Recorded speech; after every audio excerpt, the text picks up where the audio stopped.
Hello my friends, thank you for being here. I'm very excited to share with you that we're going to have a webinar coming up on Monday the 17th of August, and that's going to be at 4 o'clock p.m. in Brazil, and it's going to be 7 o'clock at London time, and it's going to be 3 o'clock at Eastern New York time. So we have about 900 people signed up for it, and I'm very excited about that.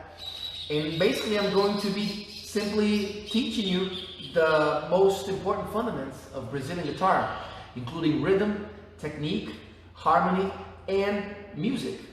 So I'm very excited that you are here with me, and today I have decided to go live here for you to talk about that coming up on Monday, that's day after tomorrow, and also to answer some questions, address some of the questions that have been written in the closed Facebook group that you get to be a part of once you sign up for the webinar. And remember, it's totally free.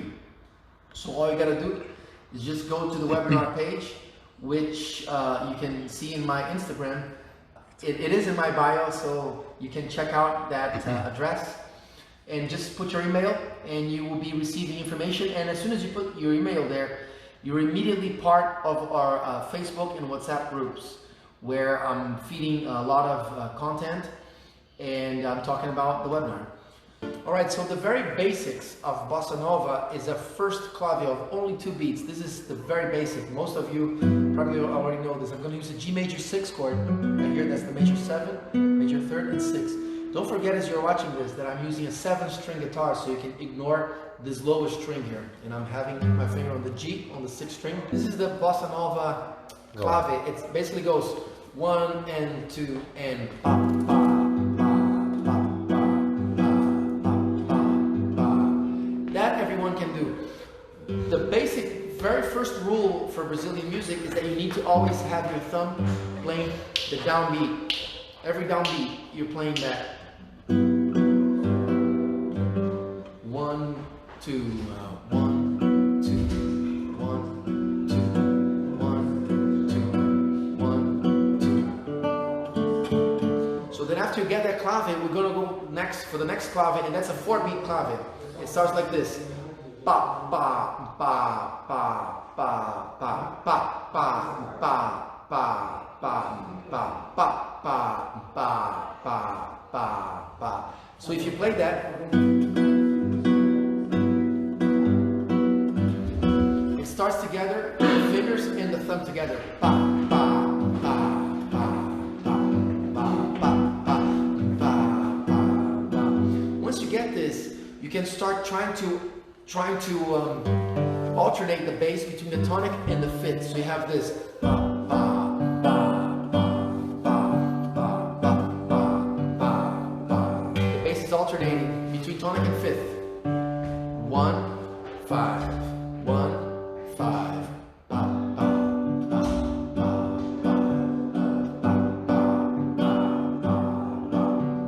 ba ba.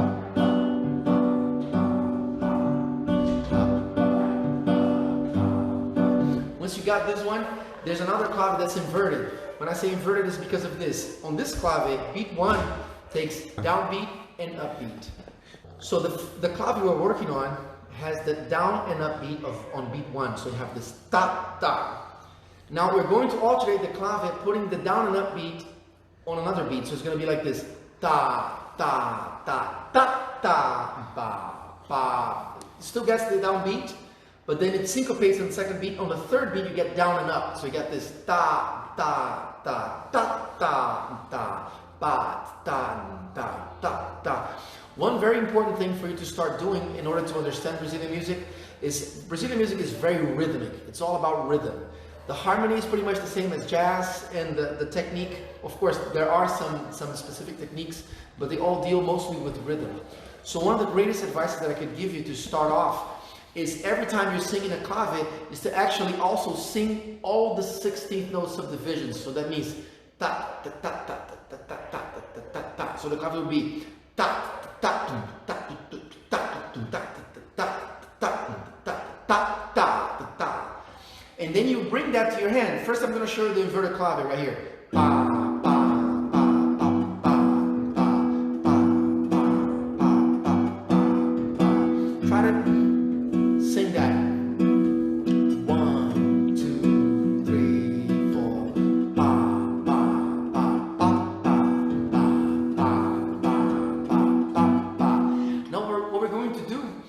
is a very cool trick. We're going to start playing every 16th note on the right hand. That means this. I'm gonna hit every 16th note. And I'm only gonna press my hand for the moments that I want the chord to sound. And then I'm going to immediately unpress my fingers here, but still keep them over the string so that the strings sound muted. So the effect that you have, you start to sound even more Brazilian. The effect that you're gonna have is this.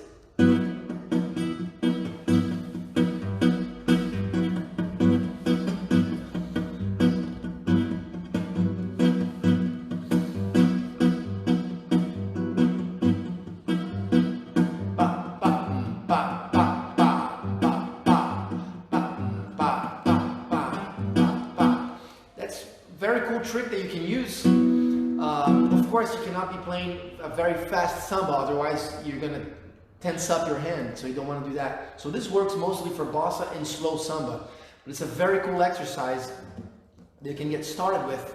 Again, the clave is pa, pa, pa, pa, pa, pa, pa, pa, pa, pa, pa, pa, pa, pa, pa, pa, pa. So I'm going to play that again on G major. 1, 2, 3, 4. Pa, pa, pa, pa, pa, pa, pa, pa, pa,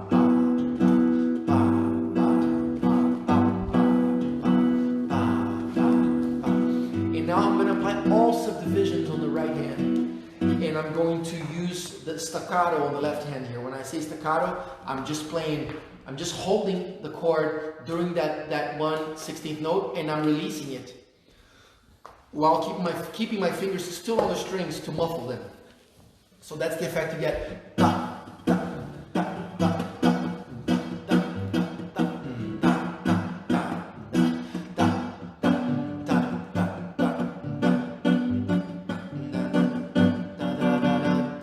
And of course, one of the greatest ways to learn a language, even a spoken language, is by listening.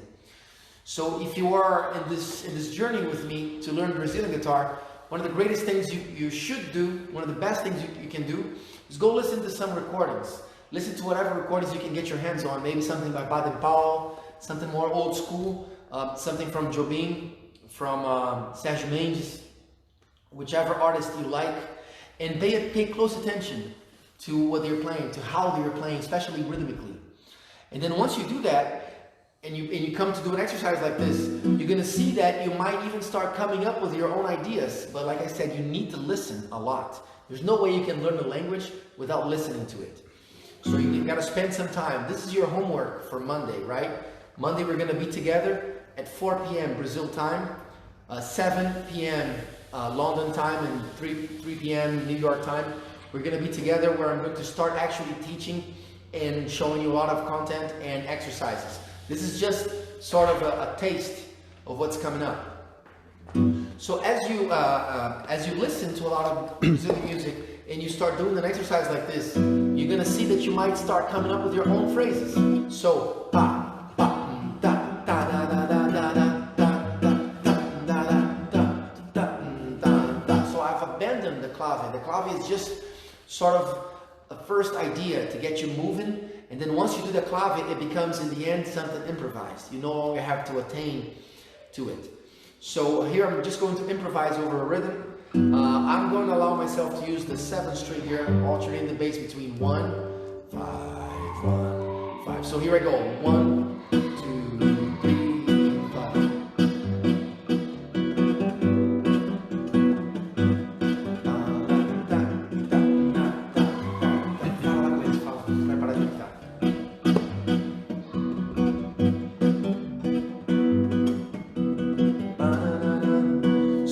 We can play a song here.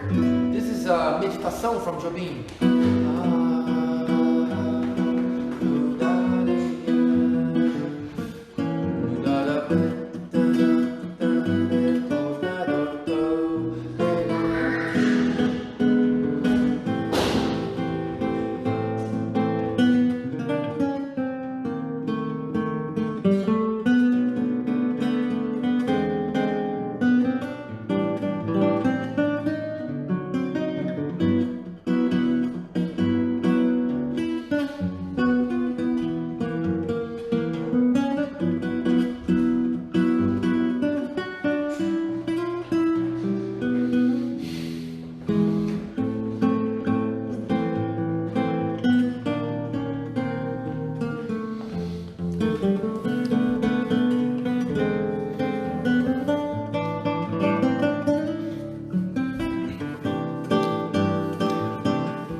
Jobim's meditation. Please let me know if you have any questions about what we're doing here. I'm showing you some of the basic Bossa Nova claves and applying it to a song. This was Meditation by Jobim in the key of G. Let me know if you have any curiosities.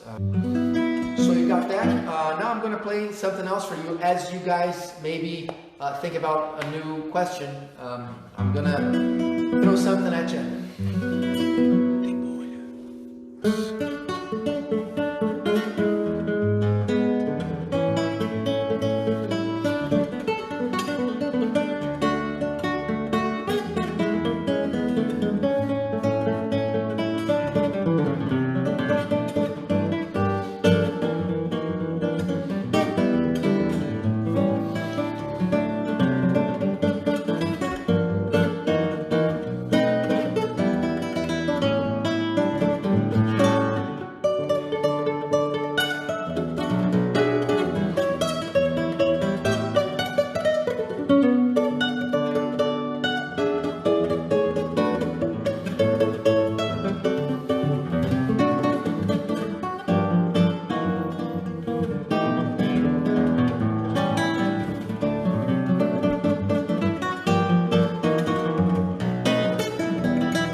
As far as the Bossa Nova rhythm here, I explained that just a few minutes ago, but I'll run over it again. There's several claves for the Bossa, but the claves are basically a suggestion. You don't have to attain to them. The very first clave is just two beats. Ta, ta, ta, ta, ta, ta. In these two beats here, it already condensates everything you need to know, which is the concept of syncopation, which happens in samba. The first part is down and up beat. Ta, ta. And on the second beat, it syncopates. What does it mean to syncopate? Syncopate is when you do a hit or a stroke that is off of the ground. It's no longer the downbeat. Basically, it's on the beat you have 4/16 notes. First, second, third, and fourth. So it works like this. Ta ta ta ta ta ta ta ta ta ta ta ta. 1, 2, 3, 4. 1, 2, 3, 4. Syncopation means you're going to play these two notes together here, and then you're going to tie the next beat, the fourth and the first ones together, and then you play again the second and third together, and then you tie these two together. So you have this type of thing happening right here. So basically you got this. What does that mean sound-wise? You got this. 1, 2, 3, 4. 1, 2, 3, 4. Pa, pa, pa, pa, pa, pa, pa, pa. That's an approach, or that's an exercise that you should do as much as possible in order to internalize that and absorb that in a way that you can just hit those rhythms without even thinking. So if you have something faster like 1, 2, 3, 4, 1, 2, 3, 4, pa, pa, pa, pa, pa, pa, pa, pa. That's the heart of Brazilian music in samba. So in most of the figures that you're going to do rhythmically in Bossa Nova, they do this. They will present a down and up beat, and then they will syncopate that. So you got this pa, pa, pa, pa, pa, pa, pa, pa, pa, pa. Pa, pa. So notice what's happening here, and here is syncopations, and here is just the presentation of the strikes down and up beat. So when I say down and up beat, seen in 4/16 notes, it means the two first ones and the second and the third and fourth. So that would be this 1, 2, 3, 4. Ta, ta, ta, ta. And the syncopation is pa, pa, pa, pa. So in a Bossa Nova, it would have this. Ta, ta.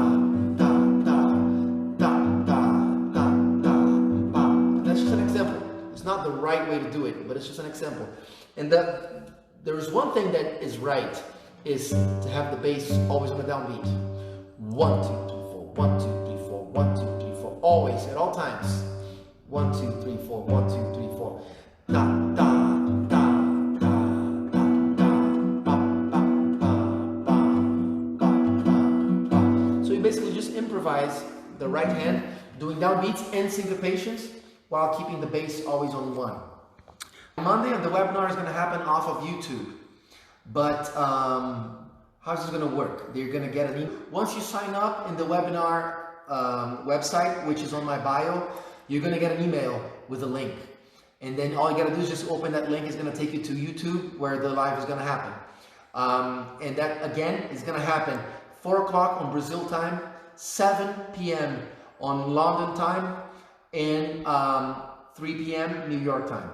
So those who cannot be there at that time, they can still access the link because it's going to be recorded. Yeah. So, Flores Roja is asking, what's an example of standard bossa nova samba progression and its standard finger picking?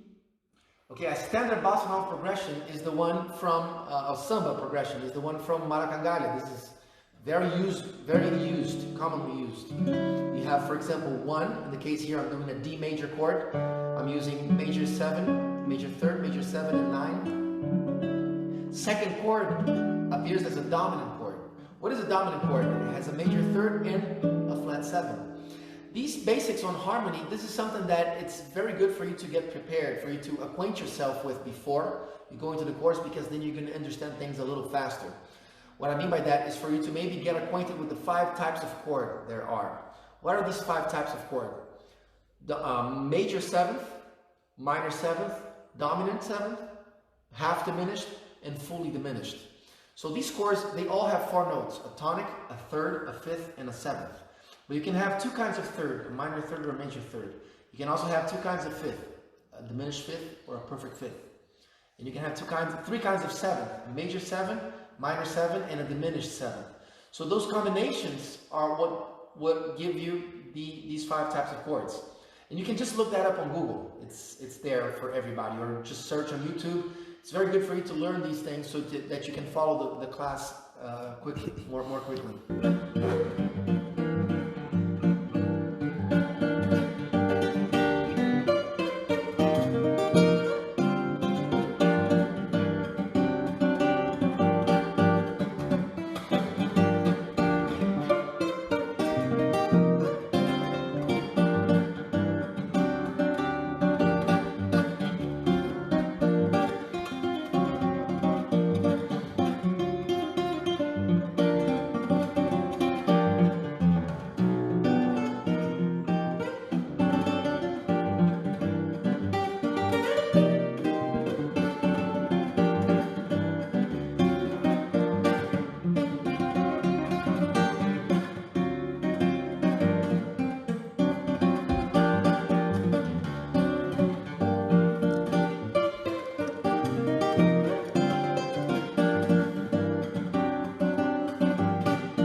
Absolutely, I love flamenco. It's one of my main influences. But this live specifically, I am mostly addressing the webinar, which is going to happen on Monday, which is specifically about Brazilian guitar. The name of the webinar is The Secrets of Brazilian Guitar. So I do have flamenco influences, but here I'm using a classical guitar, not a flamenco guitar. So it's just not the appropriate sound and not the appropriate condition to explore the flamenco technique. But just to answer your question, of course, some of my main influences are Paco de Lucia, Moraito, Gerardo Núñez, Vicente Amigo, and today some of the best guys, obviously Diego del Moral is one of the ones that I would like to mention as most important. And that's pretty much it. But if you would like to see my flamenco works, I would suggest to go to YouTube. There is a sub-channel within the channel that's specifically for videos of world music and flamenco. And then there I have all the flamenco things that I've produced, original pieces, some with orchestra, some on guitar solo, some with string quartet. But the flamenco stuff is all there, and those are my influences. But you can apply some of the influence sometimes on Brazilian music as well. Yeah, well, on Brazilian music, the application of the flamenco doesn't go really on the rhythm, but mostly on the technique. I like to use, for example, the rest stroke. Most Brazilian guitar players or classical guitar players, they use what we call free stroke. Free stroke means when you play a note, the finger does not rest on the string. It remains in the air, like this. But in flamenco guitar, which is a whole different school from the classical, they like to do the rest strokes, which is when you play a note and you rest. And this, although the sound might be not as sweet, not as smooth as the free stroke, the rest stroke can give you more punch, more projection, as well as more speed. So I like to do that when I'm improvising over any progression. I tend to like to use the rest stroke, which comes from flamenco, and then it just makes better sense for me. Say I'm going to improvise here over the mais que nada. You got this. It's just, I'm going to take this part, which is just the dominant and the tonic. The dominant is D7, the tonic is G minor. So I have this, if I was to improvise over this, I could do, using the rest stroke for flamenco, something like this.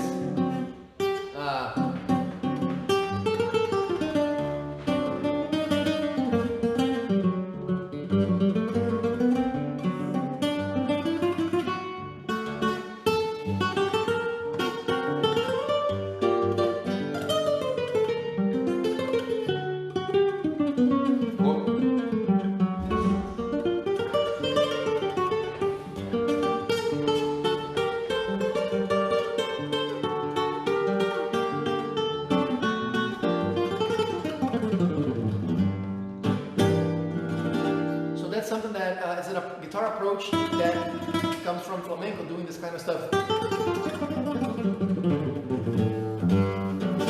It's not really from Brazilian guitar, but nowadays Brazilian guitar has become something so universal. It takes a lot from jazz, it takes a lot from tango, it takes from classical music, and it takes also from flamenco. For example, some of the guys from Brazil that are some of the best guitar players, like Alessandro Penese or Yamandu Costa, all these guys, or Kainé Cavalcante, all these guys, they use the rest stroke as well as the free stroke. Although they haven't, I'm not sure how much they have checked flamenco out, but I know that they use the rest stroke as well. So there you go. Alejo Garcia says, working on Garoto de Ipanema and Desafinado, great to learn about the correct rhythms. Thanks. Well, like I said in the beginning of this live, and I've covered that twice already, basically those tunes are bossa nova tunes, and you can just refer to the simplest claves. The simplest clave is just 2 beats, the bass always playing on the downbeat, boom, boom, alternating between tonic and fifth, 1, 5, 1, 5. But the high part, which is done from the fingers, which emulates the tambourine, goes ba, ba, ba, ba, ba, ba. Ba, ba, ba, ba, ba, ba, ba, and then you just put the melody over it.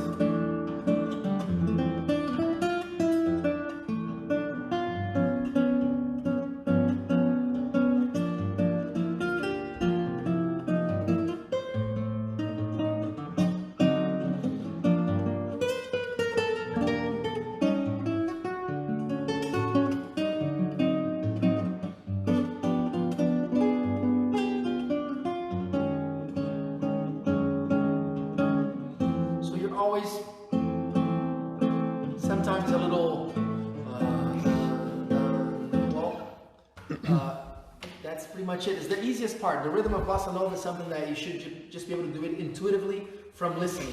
I suggest that you listen to the recordings and then you just pick up the guitar and make sure to keep doing the bass on the downbeats. Boom, boom, boom. Just so you guys know, I am teaching this webinar on secrets of Brazilian guitar, but that's not what I've done all my life. I've always checked out different styles, just like Caio Muniz was asking me about my influences from flamenco. And I had a great deal of jazz influence from going to the United States. I earned a scholarship when I was 15 years old to return to the US at age 17 to start pursuing a jazz studies degree, which then turned into a master's degree, as I also earned scholarships to stay in the US. So I ended up staying there for 9 years and I studied just jazz. So Brazilian music was something that just was in my blood, but I wasn't really studying it hardcore. I started studying it more after I finished master's degree and I returned to Brazil. Then I started attending to what they call rodas de choro, which is a meeting of Brazilian musicians to play instrumental, very traditional music. But throughout my coming up, my learning, I've checked out several different sources of music, from classical to flamenco to especially jazz. So yeah, so I'm just letting you know that. Right. Pedro César asked for Águas de Março. Águas de Março, tá. Águas de Março is just a short cycle. It's a short cycle with a very simple rhythm. It's the 2-beat Bossa Nova clave. Pa, pa, pa, pa, pa, pa. And you have this. It starts on a B7 chord. This song is in B, but it starts in B7. This progression is very common in Brazilian music, where you have 1, in case B, then you go B dominant, which leads you into the 4th degree, E major, and then it goes minor. So this is something that's so used in Brazilian music very often. In the case here, it starts like this.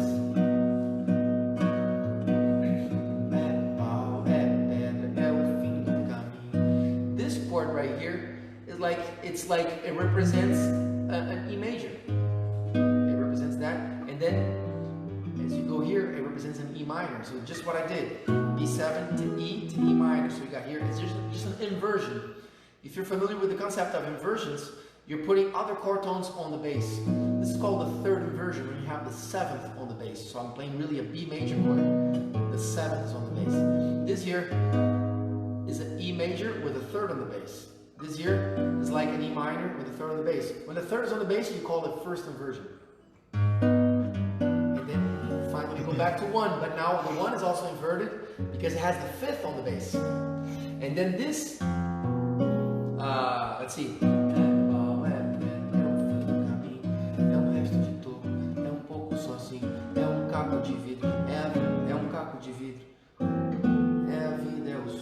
So here you can have F7 sharp 11. This chord here is a dominant that leads again into E major.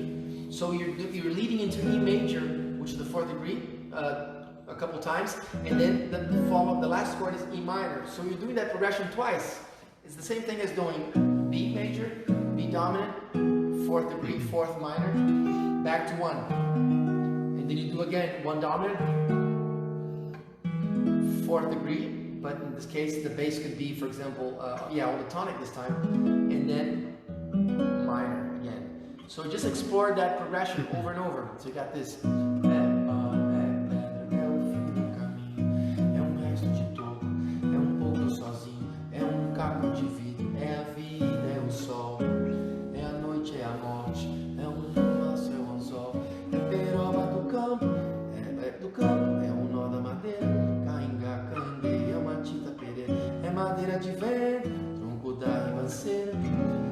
In this case here, what Jobim decided to do, which was quite smart, is instead of going to the E chord, it's like a suspension that's happening on the bass. Instead of, this is an E chord, right? But he goes with the bass on F, and then goes finally to E minor. it's just a voice leading. Instead of going to E major, he delays the arrival of the E chord by placing F here, and then E minor, and then back to B. So there's several ways to do that.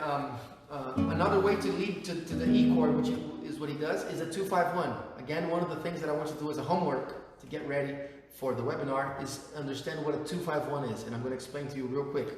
A 2-5-1 is a path, is a harmonic path to lead into any chord. In the case here, my target chord is the fourth. What is the fourth here? E is the fourth because we're in the key of B. So if you count B, C sharp, D sharp, E. That's why E is the fourth. So how do I lead on to the fourth? I apply the 2-5-1. So these numbers 2 and 5, they refer to the chord that I'm going to. If I'm going to E, who is the 2 of E and who is the 5 of E? So the 2 chord is always Dorian, okay? Always a minor chord. The 2 of E is F sharp minor. And who's the 5 of E? The 5 is always a dominant chord. So who's the 5 of E? E, F sharp, G sharp, A, B. So you got B as the 5. So the 2-5-1 to E is F sharp minor, B7, E major. So that's another thing that Jobim did in this song in order to arrive at the 4 chord. He goes,